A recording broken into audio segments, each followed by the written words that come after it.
యేసుక్రీస్తు నామాన్ని అందరికీ వందనాలండి. అందరికీ వందనాలు. కాస్త టైం ఉంది కాబట్టి, లేదంటే దేవునికి మహిమ. ప్రసంగి గ్రంథం 10వ అధ్యాయము 8వ వచనాన్ని ఒకసారి చూద్దాం. ప్రసంగి గ్రంథం 10వ అధ్యాయము 8వ వచనం.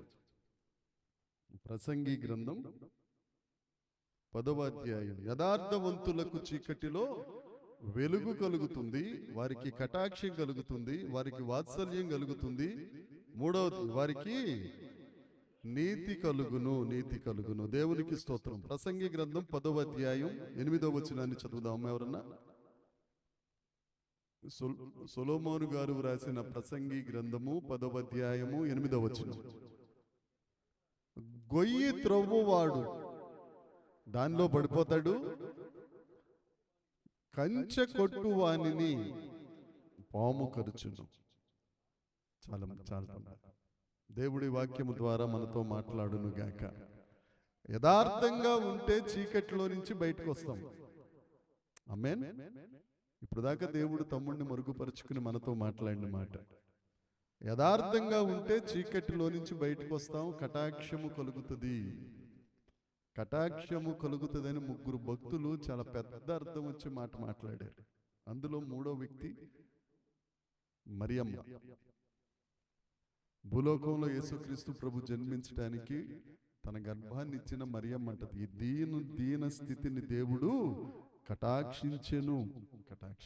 కటాక్షించటము అని అంటే అది అత్యుత్తమమైన స్థానం అన్నమాట.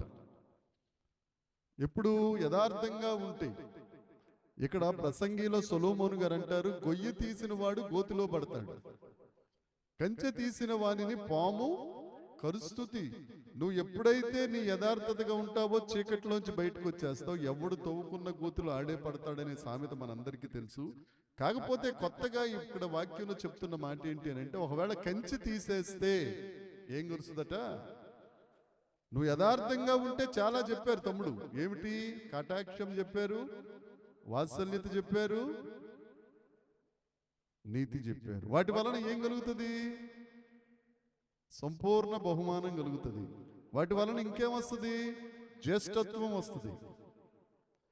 కానీ నువ్వు యథార్థత తప్పితే, కంచె తీస్తే ఒకే ఒక్కటి. యథార్థంగా ఉంటే చూడండి ఎన్నున్నాయో.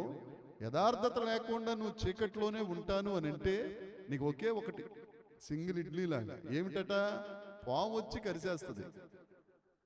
ఏంటి, ఎక్కడి నుంచి వస్తుంది పాము? కంచె తీసినంత మాత్రాన, ప్రహరీ గోడ పడేసినంత మాత్రాన పాము వచ్చేస్తుందా అని అంటే తమ్ముడు చెప్తా ఉంటే అక్కడ కూర్చున్నప్పుడు దేవుడు నాతో కొన్ని మాటలు మాట్లాడారు. వెంటనే 10-15 నిమిషాలు ఆదాము గారిని తీసుకొచ్చి, అవ్వమ్మ గారిని తీసుకొచ్చి ఏదేను తోటలో పెట్టారు. రమ్యమైన తోటలో పెట్టారు వారిద్దరిని. వారికి కొదువైనది ఏమీ లేదు, వారికి అన్నీ ఉన్నాయి అక్కడ. దానితో పాటు దేవుని ఆజ్ఞ కూడా ఉంది. మరొక్కసారి వినయ భయభక్తులతో మీతో చెప్తున్నాను, ఎప్పుడైతే మనకు ఆశీర్వాదం వస్తుందో ఆజ్ఞలు కూడా మన ఎదురుగుండానే ఉంటాయి. రూతు ఎప్పుడైతే తన అత్తతో చెప్పిన మాట, నీ దేవుడే నా దేవుడు, ఆజ్ఞది, నీ దేవుడు తప్ప వేరొక దేవుడు నీకు ఉండకూడదు. ఆ మాట ఈవిడ తెలియకనే, దేవునికి స్తోత్రం, తెలియకనే అత్తతో చెప్తుంది, అత్త నీ జానో నా జానో, నీ సమాధులు నా సమాధులు, ఓకే, నీ దేవుడే నా దేవుడు, నీకు ఇంకో వేరే దేవుడు నాకు. అక్కడ కొట్టేసింది మార్గం, అక్కడ పొందేసింది కటాక్ష. ఎవరో పన్నోడు వచ్చి బోయజుకు చెప్తాడు, బోయజ్ గారు ఆ నయోమి వాళ్ళ కోడలు వచ్చిందే, ఆవిడ గురించి ఏంటనుకున్నారు? ఏంట్రా అంటే చెప్తున్నాడు, ఇలా అట. అందుకనే 2వ అధ్యాయం 12వ వచనం అంటాడు, రూతమా నువ్వు చేసిన దానికి యెహోవా నీకు ప్రతిఫలం ఇస్తారు. ఏమిటా ప్రతిఫలం? నువ్వు కటాక్షం పొందుకుంటావు. ఏమిటా ప్రతిఫలం? నువ్వు వాత్సల్యం పొందుకుంటావు. ఏమిటా ప్రతిఫలం? నీతిని పొందుకుంటావు. నువ్వు ఒకవేళ యథార్థంగా లేకపోతే కంచె తీసేసావు అనుకో, పాము వచ్చి కరిసేస్తుంది. ఆదామవ్వలకు అన్ని ఆశీర్వాదాలు ఉన్నాయి, దాంతోపాటు ఆజ్ఞలు కూడా ఉన్నాయి. ఎప్పుడైతే ఆశీర్వాదం ఎక్కువ అవుతుందో కాస్తంత తలపైకి లెగిస్తుంది. అవ్వ ఇంటెన్షనల్లీ కంచె తీసింది అక్కడ, లేకపోతే పాము లోపలికి వచ్చే ప్రసక్తి లేదు. కంచుంది ఆ తోటకి. కంచె గల తోట లోనా పాట ఉంది కదా, ఆ తోటకు కంచె ఉంది. ఏమండి, ఆ కంచె గల తోటలోనికి పాము రాదు. ఎప్పుడైతే అవ్వమ్మ గారు షికారు వెళ్ళి అటు ఇటు చూసొద్దామని వెళ్ళిందో, కంచె తొలగింది, పాము వచ్చింది, కరిచింది. 3వ అధ్యాయంలో శాపవచనాలన్నీ ప్రారంభమైనాయి. ఏమండి, క్రిస్మస్ పండుగ అయ్యే చెప్తాం. ఆదికాండం 3వ అధ్యాయం నుంచే యేసుక్రీస్తు ప్రభు జననానికి పునాది. యోబు గారికి అపవాది వచ్చి అంటాడు, 1వ అధ్యాయం 10వ వచనం చూడమ్మా. యోబు గ్రంథము 1వ అధ్యాయం 10వ వచనం. యోబు గ్రంథం 1వ అధ్యాయం. నీవు అతనికి, అతని ఇంటి వారికి, అతనికి కలిగిన సమస్తమునకును చుట్టూ కంచేసేసావు దేవా. సాతాను వెళ్ళి దేవుడి దగ్గర మొరబెట్టుకుంటుంది, బాబు నువ్వు ఆ యోబు గారికి చుట్టూ, అతనికి, అతని ఇంటి వారికి, అతని ఆస్తికి, అతని సమస్తానికి, అతని ఆరోగ్యానికి నువ్వు కంచేసావు. అతను యథార్థంగా ఉంటున్నాడు. ఆ పైన 8వ వచనంలో ఏమని ఉంటుందండి, ఒకసారి చదవండి. 8వ వచనం.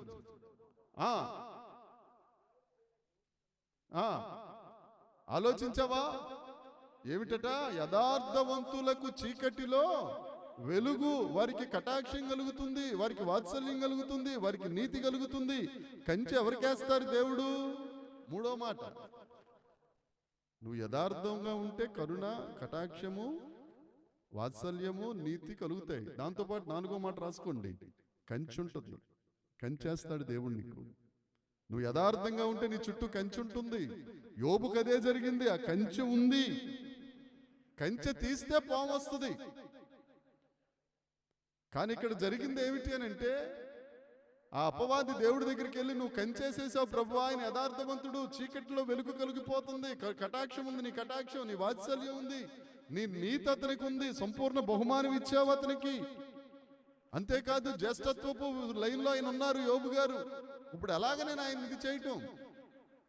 సరే, నేను కంచె తీసేస్తా. యథార్థవంతులకు చీకటిలో కదా, ఇది మనసులో ఉందా? ఇప్పుడు దేవుడు కంచె తీసేస్తున్నాడు. ఎక్కడ? యోబు దగ్గర నుంచి తీసేసాడు. ఇప్పుడు పాము చేంజ్ చేయాలి. కరిసింది కదా, కరిసిందా లేదండి? అదే యోబు గ్రంథం 4వ అధ్యాయం 6వ వచనంలో ఏముంటుంది? నీ భక్తి నీకు ధైర్యం పుట్టించదా? నువ్వు యథార్థవంతుడవు. రూతు యథార్థవంతురాలండి, యథార్థవంతురాలు కదా. అత చెప్పింది, ఆ పొలంలోకి వెళ్ళు, ఆ పొలం మనోడు సమీప బంధువే, వెళ్ళు అక్కడికి వెళ్ళు. ఈవిడ యథార్థవంతురాలు కాబట్టి వెళ్ళింది, పరిగేరుకుంటుంది. అంతేకాదు మధ్యరాత్రిలో ఒక యవ్వనస్తుని దగ్గర, పాదాల దగ్గర పడుకుందని అంటే, ఆ యవ్వనస్తుడికి ఎంత బలం ఉండాలి, ఈవిడికి ఎంత బలం ఉండాలండి? ఏమండి, బలం అనేది శారీరక బలం చెప్పట్లా. అర్ధరాత్రి పూట వారొక్కరే ఉన్నారు అక్కడ. బోయజ్ గారు ఒక్కడే ఉన్నాడు. ఆయన దగ్గర దుప్పటి తీసుకుని ఈవిడ కప్పుకుంది అని అంటే, ఒక యవ్వనస్తురాలు ఒక యవ్వనుడి దగ్గరికి వెళ్ళి ఒంటరిగా పడుకున్నప్పుడు దుప్పటి లాక్కుందని అనుకుంటే ఏం జరుగుతుంది? మనందరికి చెప్పక్కర్లేదు ఇంకా. కానీ వారిద్దరూ పవిత్రంగానే ఉన్నారంటే వారి ఆత్మ బలమును గురించి, వారి యథార్థత గురించి ఒకసారి ఆలోచించు. ఎప్పుడైనా అవకాశం ఉంటే ఏం జరిగింది పాస్టర్ గారిని అడగండి, అప్పుడు మాట్లాడుకుందాం దానికోసం. 2 గంటలు ఉంటుంది అక్కడ ఏం జరిగింది అనేది. పరిశుద్ధ లేఖనంలో చిన్న మాట మాత్రమే రాసేసింది. యథార్థత కలిగింది. నీకు ఎప్పుడైతే యథార్థత ఉందో, తప్పక కటాక్షం వచ్చే ముందు, వాత్సల్యం వచ్చే ముందు, నీతి వచ్చే ముందు, సంపూర్ణ బహుమానం వచ్చే ముందు, తర్వాత జ్యేష్ఠత్వం వచ్చే ముందు, కంచె ఏర్పడే ముందు నీకు కష్టాలు వస్తాయి. నువ్వేమనుకుంటావంటే, నాకు కంచె పోయింది, దేవుడు తీసేశాడు, దేవుడు నీతి తీసేశాడని నువ్వు అనుకుంటావు. కానీ అలా అనుకోకూడదు. దేవుడు చెప్తున్నాడు, నీ భక్తి నీకు, నీ చుట్టూ కంచె ఉందని నీకు ధైర్యం పుట్టించదా? దావీదు గారిని అందరూ వదిలేసి వెళ్ళిపోయారు. 1 సమూయేలు గ్రంథం 30వ అధ్యాయం 6వ వచనం ఉంటుంది. యెహోవాను బట్టి ధైర్యం తెచ్చుకున్నాడు. ఎవరిని బట్టి? ఆస్తిని బట్టా, ఆరోగ్యాన్ని బట్టా, తల్లిదండ్రులను బట్టా, భర్తను బట్టా, భార్యను బట్టా? కాదు, ఆయన్ని బట్టి ధైర్యం తెచ్చుకున్నాడు. భక్తి ధైర్యాన్ని పుట్టించాలి. ఎలాంటి వాడు తెలుసండి? నాకు ఇష్టమైన మాటల్లో 3 మాటలు ఇప్పుడు చెప్పను కానీ, యోబు గ్రంథం 13వ అధ్యాయం 15వ వచనం ఒకసారి చదవండి. యోబు గ్రంథం 13వ అధ్యాయము 15వ వచనం. యథార్థతలో చీకటి కలిగించే గొప్ప దేవుడు మన దేవుడు. ఇదిగో ఆయన నన్ను చంపేసినా గాని నేను ఆయన అబ్బా ఏమి మాట సారి మాట. షడ్రక్ మేషక్ అబేద్నెగో అంటారు, రక్షించినా రక్షించకపోయినా ఓ రాజా చా ఏం గట్స్ అండి అవి. రూత్ అంటది నశిస్తే నశిస్తాను, ఉపవాసం ఉండి ప్రార్థన చేస్తాను. వెళ్ళి చెప్పు వాళ్ళకు కూడా ఉపవాసం అని చెప్పు మొద్దుకై. ఈయనంటాడు నేను చచ్చిపోతే ఇస్తే, ఈయనంటాడు నేను చచ్చిపోతే చచ్చిపోతాను. చదవండి చదవండి చదవండి. ఇదిగో ఆయన నన్ను చంపేసినా గాని నేను ఆయన కొరకు కనిపెట్టుకుంటాను, ఆయన సన్నిధిని నా ప్రవర్తన. చచ్చిపోయిన తర్వాత ఏం రుద్దుపరుతావు యోబు గారు చెప్తావా? మనకుందా గట్స్? ఏమా యథార్థవంతులకు చీకటి వచ్చేస్తుంది, కటాక్షం వచ్చేస్తుంది, వాత్సల్యం వచ్చేస్తుంది, నీతి వచ్చేస్తుంది, సంపూర్ణ బహుమానం వచ్చేస్తుంది, తర్వాత జ్యేష్ఠత్వం వచ్చేస్తుంది, తర్వాత కంచె వచ్చేస్తుంది, అన్నీ వచ్చేస్తుంది. బాగానే ఉంది. ఆయన నా ప్రాణం తీసేసినా కానీ అందుకే అంటాడు 1వ అధ్యాయం ఆఖరి వచనం, ఒంటరిగా వచ్చాను, బట్టలు లేకుండా వచ్చాను, దిగంబరిగా వచ్చాను, దిగంబరిగా చెప్పరే. చదవండి చదవండి అవమానం ఉంటే 1వ అధ్యాయం యోబు గ్రంథం. నా తల్లి గర్భంలో నుండి వచ్చాను, వెళ్తున్నాను, చిచ్చి డోంట్ కేర్, దేవుడు నాకు తోడుగా ఉన్నాడు, దేవునికి స్తోత్రం కలుగునుగాక. భక్తి ధైర్యం పుట్టించిందా లేదా? యథార్థత నీకు ధైర్యాన్ని పుట్టిస్తుంది. 6వ మాట హల్లెలూయా. కంచేస్తుంది, ధైర్యం పుట్టిస్తుంది. చంపేసినా గాని ప్రభువా. భార్య వచ్చి 2వ అధ్యాయం 10వ వచనం తీయక్కర్లేదులేండి. ఏమంటాడు? ఏదో మాట్లాడుతుంటే మూర్ఖురాల్లా మాట్లాడకు, యథార్థం లేకుండా మాట్లాడకు. ఏమండి 4 లక్షణాలు కనపడతాయి అక్కడ. 2వ అధ్యాయంలో అమ్మగారికి ఉన్నాయి. మాట్లాడలేదు. మనం ఎప్పుడైతే యథార్థంగా ఉంటామో మనకి ధైర్యం వస్తుంది. అందుకనే సామెతల గ్రంథం 18వ అధ్యాయం 10వ వచనంలో ఉంటుంది, యెహోవా నామము బలమైన నీతిమంతులు. అక్కడికి వెళ్ళిపోయి ఎక్కడా నీకు కంచె ఉందన్న నమ్మకం. నీతిమంతులకు కష్టాలు రాలేదా? నీతిమంతులకు పరిశుద్ధ లేఖనాల్లో కష్టాలు రాలేదా? అనేకములు కదా. వాళ్ళందరూ యథార్థత కలిగిన వాళ్లే కదా. వాళ్ళందరూ చీకట్లో నుంచి కరుణాబాట వాత్సల్యం వచ్చేసి నీతో వచ్చేయాలి కదా, వెలుగు వచ్చేయాలి కదా. ఎందుకు వచ్చిన కష్టాలు? కంచె ఉంది వారి చుట్టూ. దేవుడి దినాన్ని మాట్లాడుతున్నాడు, మన చుట్టూ ఒక కంచె ఉంది. దేవునికి స్తోత్రం, హల్లెలూయా. నీకు కష్టాలు రావచ్చు, ఇబ్బందులు రావచ్చు, ఎడతగని వేదనలు రావచ్చు, లేకపోతే రకరకాల ప్రెషర్స్ నీ మీద ఉండొచ్చు. నీకు కంచె ఉంది. దేవునికి స్తోత్రం. అపవాది ఏం చెప్తాడంటే నీ కంచె తీసేశాను, దేవుడు పట్టించుకోవట్లేదు, తీసేశాను, దేవుడు పట్టించుకోవట్లేదు. యోబు చుట్టూ కంచె ఉందండి, దేవుడు తీశాడు. అయినా దేవుని కాపుదలు ఎన్ని వార్నింగ్లు పెట్టి పంపించాడు ఆయన్ని, అయ్యగారిని. ఏమండి సాక్షాత్తు అమ్మగారే భార్యలోనే దూరిపోయాడు అయ్యగారు. ఎవరెన్ని చెప్పినా నా చుట్టూ దేవుని కంచె ఉంది ఉంది ఉంది. మార్కు సువార్త 4వ అధ్యాయంలో వీళ్ళు పడవలో వెళ్తా ఉంటారు, మనందరికీ తెలిసిందే. ఏమండి వెళ్తున్నారా? తుఫాన్ రాలేదా? యేసయ్య లేరా? కంచె లేదా? మరి తుఫాన్ ఎందుకు వచ్చింది? 41 వచ్చింది చదవండి. 4:41. వారు మిక్కిలి భయపడిపోయారు కంచిపోయిందని. ఈయనెవరో? హల్లెలూయా. గాలియు సముద్రము ఈయనకు లోబడిపోతున్నాయి. హల్లెలూయా. వస్తాయి, కష్టాలు వస్తాయి. యథార్థవంతులకు కష్టం వస్తుంది, కానీ వెలుగుంది, కటాక్షం ఉంది, తర్వాత వాత్సల్యం ఉంది, తర్వాత నీతి ఉంది, కంచె ఉంది, సంపూర్ణ బహుమానం ఉంది, జ్యేష్ఠత్వం ఉంది. ఆమేన్. ఇక అంతకంటే ఏం కావాలా? కీర్తనల గ్రంథం 34వ కీర్తన 4వ వచనం ఒకసారి చదువుకుందాం. 34 కూడా చూడండి. 4 చూడండి.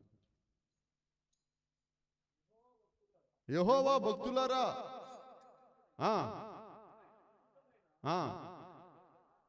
జ్ఞాపకార్థ నామమును బట్టి దేవునికి స్తోత్రం. 34:4 ఉత్తరమిచ్చను, నాకు కలిగిన దేవునికి మహిమ. నీ యథార్థత నిన్ను కాపాడుతుందమ్మా. యథార్థతను మాత్రం విడిచిపెట్టుకో. రూతు విడిచిపెట్టలేదండి. రూతు మోయాబు దేశంలో ఒక రాణి, ఆవిడ విడిచిపెట్టలా. పోతే పోయింది రాణి, పోతే పోయింది, బానిసనైపోతాను, ఇప్పుడు వెళ్ళిపోయి అత్తింటి దగ్గర బానిసగా ఉండాలి. రాణి వచ్చి పరిగేరుకోవడం అంటే ఆశమాష. ఏమంటారు, ఎక్కడ top to earth, down to earth ఏదో అంటారు కదా, డౌన్ టు ఎర్త్ వచ్చేసింది కదా. ఒక రాణి ఆజ్ఞాపిస్తే రావాలి, అలాంటిది ఇక్కడికి వెళ్ళి నడుము వంచి పరిగెడుతుంది, తీసుకెళ్లి అత్తగారిని పోషిస్తుంది. అలాగని కంచిపోయిందా? ప్రతిఫలం ఇవ్వలేదా దేవుడు? తీసుకొచ్చి వంశావళిలో పెట్టాడు కదా. ఏమండి, అదే దేవుడు మన దేవుడు. దేవునికి స్తోత్రం. కంచె తీస్తే పాము కరుస్తుంది. యోబును కరిచిందా? శిష్యుల్ని కరిచిందా? రూతును కరిచిందా? దావీదును కరిచిందా? ఏమండి, మనల్ని కరుస్తుందా? మరి వాక్యం ఏంటి సార్? నీలో యథార్థత లేకపోతే తప్పకుండా కరుతుంది. నీలో యథార్థత ఉంటే కంచె తీసినా, వాడు అప్పుడప్పుడు తీస్తుంటాడు, ఆడు తీసినట్టు తీస్తాడు, కానీ నీ చుట్టూ దూతల కంచె. హల్లెలూయా, హల్లెలూయా, హల్లెలూయా. నీ పాదములకు రాయి తగులకుండా ఎత్తుకునే సైన్యం నీకుంటారు. ఆమేన్. ఇజ్రాయేలు సైన్యమునకు ముందు నడచిన దైవమా. ఏమిటట? ఇజ్రాయేలు సైన్యమునకు ముందు నడచిన దైవమా, నేడు మాతో కూడా నుండి మమ్ము నడిపించుమా. నేడు మాతో కూడా నుండి మమ్ము నడిపించు. ఆయన నడిపిస్తాడు. మా సైన్యానికి అధిపతి అయిన దేవుడు. ఎన్ని కష్టాలు రాని, ఎన్ని ఇబ్బందులు రాని, ఇక కంచె తీసేశాడు రా, దేవుడు చెయ్యి వదిలేశాడు రా. ఆఖరికి యేసుక్రీస్తు ప్రభువు కూడా కంచె తీయలేదా దేవుడు? ఏమ్మా, ఆ గురువారం సాయంత్రం నుంచి ఏమండి శుక్రవారం 3 గంటల వరకు కంచె తీసేయలేదా? మామూలు హింసలా? అలాగని చెప్పి దేవుని కంచె లేకుండా పోయిందా? చాలా మంది దేవతలు అనబడి వారు ఉన్నారు. మా ఓడు అలా చేస్తాడు, మా ఓడు ఇలా చేస్తాడు. ఎన్ని చేసినా మనం ఒకటి మా ఓడు తిరిగి లేచిపోయాడు రా అబ్బాయి, హల్లెలూయా అంటే అనే దగ్గర సమాధానం ఉండదు వాళ్ళ దగ్గర. పునరుద్ధానుడయ్యాడు. ఆ పునరుద్ధాన బలము యొక్క మహత్యం ఎట్టిదో అంటాడు పౌలు గారు. ఆ కంచె ఉండబట్టే కదా. పాతాళ లోకానికి వెళ్ళి తిరిగి వచ్చిన వాడు ఎవడైనా ఉన్నారంటే యేసు ప్రభువే. చెరను చెర్రగా పట్టుకుని కదా వచ్చాడా లేదండి? మరి ఇంకేంటి, ఆయన స్వరూప్యంలోనికి మనల్ని భలే బేషుకైన మాట చెప్పాడు. వామికు సంపూర్ణ బహుమానం. మనకేమిటి? మన యేసయ్య దగ్గరికి వెళ్ళిపోవడమే మన సంపూర్ణ బహుమానం. అట్టి కృప దేవుడు మనందరికీ అనుగ్రహించునుగాక. దేవుడు మనలను దీవించునుగాక. దేవునికి మహిమ కలుగునుగాక. కళ్ళు మూద్దాం.